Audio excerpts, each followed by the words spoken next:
ابو تريكه جه معانا قبل علي فتحي البطوله. حكى لي حوار ان نيمار وبتاع كانوا بيتكلموا عليه دي وكده. حقيقه دي حقيقه. بس انا عايز اعرف بقى. بس انا اقول لك يعني حته تانية بقى غير الكوره. هو طبعا الكوره في رجليه مختلفه جدا، وبرضه زي ما قلت لك في الماتش حاجه وفي التمرين وانت معاه كده لايف، فانت الموضوع رعب. مختلف خالص. فروحنا الاولمبياد دي كانت في رمضان، وكان جاي لنا فتوى ان احنا نفطر وكده. فالكابتن هاني قال له يا تريكه لازم تكلم اللعيبه ان احنا اللعيبه لازم تفطر وي.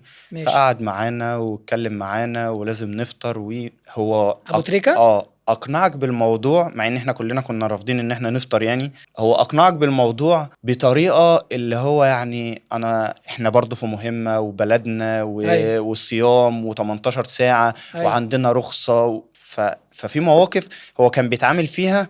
انت لدرجه اقولها لك ازاي، هو حد كويس قوي لدرجه ان انت مثلا ممكن في لحظه كده تقول ده منافق. ايوه، من كتر ما هو كويس. من كتر ما هو كويس ان الناس دي ما بقتش موجوده في حياتنا. فانت تقوم قايل ايه ده، هو في حد كويس لسه قوي كده؟ لا، فهو كان بيوصل لمرحله ان انت منافق قوي يا عم. لا بس هو اطيب وانضف شخصيه في مجال الكوره في الفتره اللي فاتت دي كلها. طب هو فطر معاكم ولا صام؟ ممكن يكون صام هو. انا ممكن اقول لك بقى على حاجه يعني. مم. اول ماتش فطرنا كلنا واكتشفنا في الماتش ان هو صايم. لا والله. والله تتكلم بجد؟ والله. اقسم بالله كنت متاكد. وبعد كده بس الماتش ده عشان الماتش ده كان بالليل شويه.